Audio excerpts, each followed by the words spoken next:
Welcome back to another rebuild episode today of problem solving. You better sit down for this one. I'm going to be honest because there's going to be some big takeaways for this one, and we're going to try to speak into you in a way that stirs your spirit, aligns you with truth, and gives you some pragmatic steps forward. One of the things I've been really analyzing in my coaching work is the spirit of self-deception and the stories that keep us stuck. And so when I'm working with someone, I'm often looking at the strategy, the story, and then the spirit. And I find most of the fitness and or health or personal development coaching is very strategy focused, which is necessary. We need a map to move forward. And so I'm not against a strategy. In fact, I would consider myself a master strategist. However, if I don't ever look at the story of the person's life and why they have what they have and the things that they believe that they're acting out into observable reality, the strategy I give them never is going to matter. And so if someone has an underlying tyrannical voice of, I'm not worthy, I'm not good enough, I always screw up, this is why bad things happen to me in my life, and I could go through 1,000 different examples of a tyrannical voice that the enemy is placing in your head, I could give someone the best strategy in the world, and it might work for a little while, it might work intermittently, but it's never going to be what it could be if I don't align the spirit and the story and weave those two things together in a much better path forward than most people are perceiving for themselves. And so most people aren't failing because they lack discipline. They're failing because they're telling themselves stories that protect comfort and old identities. And as human beings, we love sitting in old identities. It's very hard because the world around us will shape our identity, our narrative of self, and the people who are in our communities and lives are going to really shape that narrative. And we're a creature that likes comfort because comfort equals safety and safety equals survival. And we've had a very hard road of getting to this place in humanity from an evolutionary standpoint. And so it makes sense we've adapted this way. And so that self-deception is very rarely intentional. It's usually a protection mechanism, not a moral flaw. And one of the things I really try to do in my coaching work is pulling people away from this idea that they have a moral flaw when something is wrong. Like if I point out a behavior issue to someone and they immediately take on the cloak of shame and start viewing themselves as a moral failure in some regard, I already know that that person's struggling in the spirit. And so when we go back to strategy, story, spirit, I know that they're struggling with the strategy and the story and the spirit. And so why would I be hyper focused on the strategy? There's a time and place for every button, right? And the brain, this is also really useful to know. The brain prefers familiarity over growth. Let that sink in. And the brain is actually a bias machine towards the questions you're asking it. And so if you ask your brain what's wrong in a very neurotic way, because maybe you're feeling anxious today, what's wrong with me? Your brain's going to come up with answers. It's going to scan your environment and find answers to suit that bias and narrative. That's a very dangerous game to play. And so you have to pay attention to yourself. Carl Jung had this great thought that most people don't know how to think. They allow thoughts to appear to them and they take them as axiomatically true across all dimensions. And what I'm really trying to do is slow down that thinking process to get really clear, decisive thinking so you can see the world for what it is and see yourself for who you are and more so are called to be in that very world. And so stories really soften reality before the behavior change. And so I want to give you some self-deceptive language patterns that I see. I'm just really busy right now. I know what I need to do, but I've been pretty consistent, but it's just been a really weird week. Once things calm down. Listen, I understand how these things come to fruition. Life is not easy. And, I just did an episode on screen time. I'm just really busy translates to me to I'm putting time into things that are of lower value than my highest alignments are calling me to. And I don't know how to orient myself and have the right strategy and story to act that out so I can feel it in my spirit. I know what I need to do. That usually comes forth when someone's been waiting for the perfect answer before they move forward, when that's all a psyop. There is no perfect answer. There is none. The best generals in the world lead their decisions with the best of information that they have. They make a choice, they act, and then they figure out if that choice is to be doubled down on or to be adjusted based on the results that reality provides back to us through that lens. And so perfectionism is often a screen for procrastination, because a lot of people will take on the identity of, oh, I'm just a perfectionist. Way less people will just come up and say, I'm just a procrastinator. Because one of them is aligned with more greatness. One of them is aligned in an identity with more being lazy. And if you ask people if they're lazy, almost no one will say yes, but most people are. And I've been pretty consistent, right? That's already giving yourself an out. The language, this is good. The words you use to describe an experience will become the experience, both external and, more importantly, internal.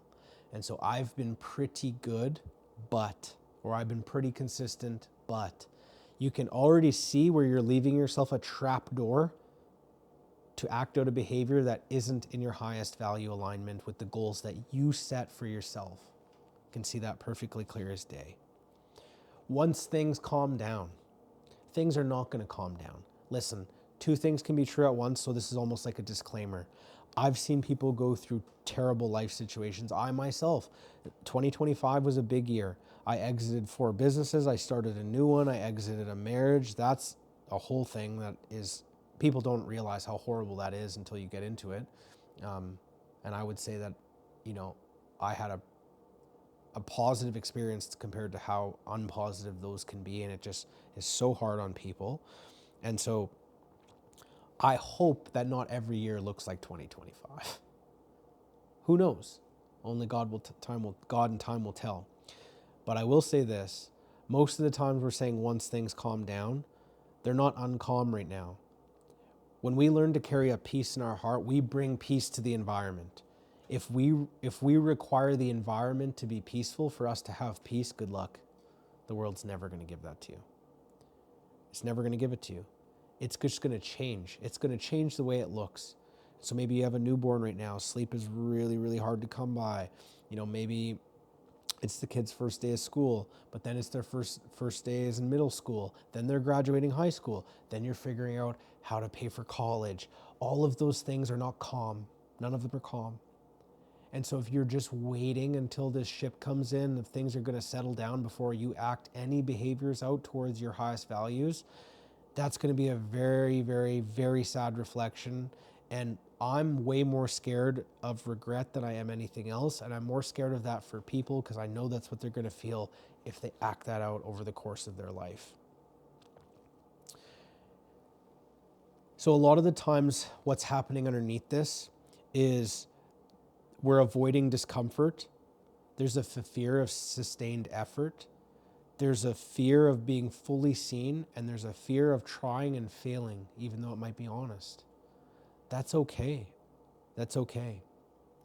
But we never eat an elephant in one bite. It's always one small bite at a time, right? And so I understand the fear of sustained effort, because oftentimes picking up a new responsibility, you already intrinsically know in your spirit that your behavior probably has to change forever. And this is why I think a lot of fitness programs don't do people right, because it's like, here's your 12-week program. Here's your 16-week program.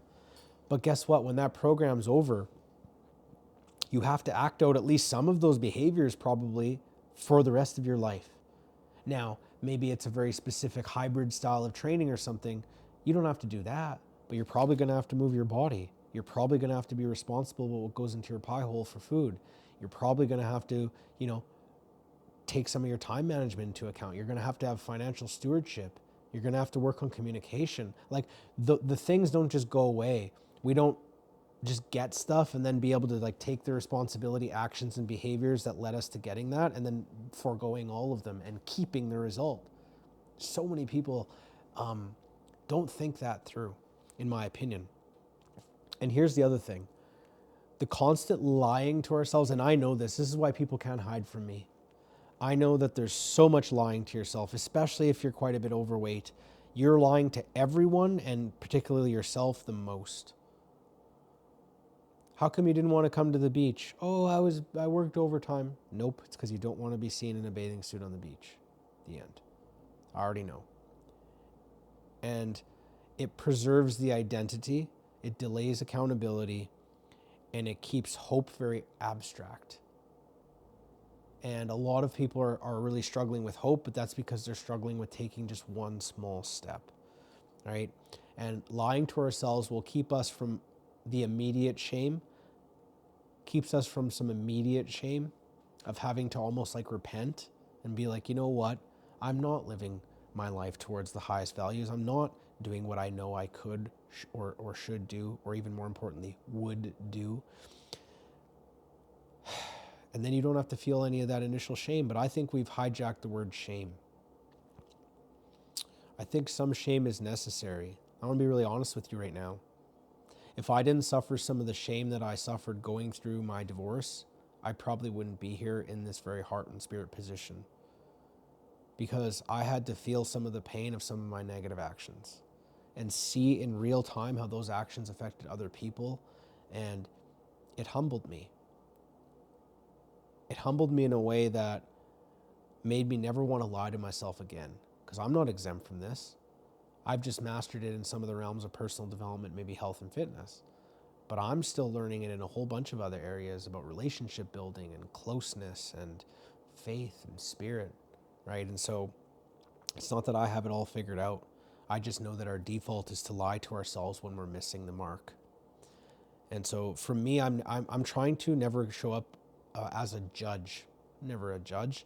I actually just want to see people healed. It's my greatest passion. It's what I think about all the time. So how can I be speaking into people? How can I use my gifts so they don't have to suffer maybe some of the way that I suffered, or worse? And that's really always what's living on my heart. And I've lived a lot of these loops. I've seen the same stories from different people and the same outcomes every time. Here's one really interesting thing to know. There's about 5 human needs. And once I've mastered figuring out what drives behavior towards trying to solve for these 5 needs, I can pretty much predetermine where someone's going to struggle and where they're going to really do well in a personal development journey through a few weeks of figuring out, asking the right questions and figuring out which needs they're missing. That's really useful to know, because we all have these elaborate stories, right? There's billions of people and everyone has a different story. But the roots underneath all of those stories are actually rooted back to usually 5 deep human needs. And once you figure that out, people will say, Dillon, how did you just see right through me? How did you speak into my soul like that? It's because I just identified one or more of the 5 needs and figured out that you're keeping yourself from them, probably through behavior. That's how. And so I want to leave you with an invitation. The invitation to learn how to trust yourself, because the honesty that you'll get shortens the suffering. Being seen is actually way safer than just staying stuck, even though it won't feel like it. And the precision and tacticality will create a lot of relief, because you'll actually be moving towards a target of perceived value. And truth will give us something to work with instead of staying hidden and unseen. And so oftentimes, you don't need a better plan or more effort or to try harder. You need a little bit of a more true story. And from creating a true story of where you're at and why, you can start to figure out the holes in the map and adjust them via behavior, thinking, and alignment so that you can have the future that you want. I hope that helps. And I'd like you to reflect on where you might be self-deceiving yourself in your life. And if you find some identifying things, I'd love to talk about it and maybe help walk you through it. Thanks for listening today.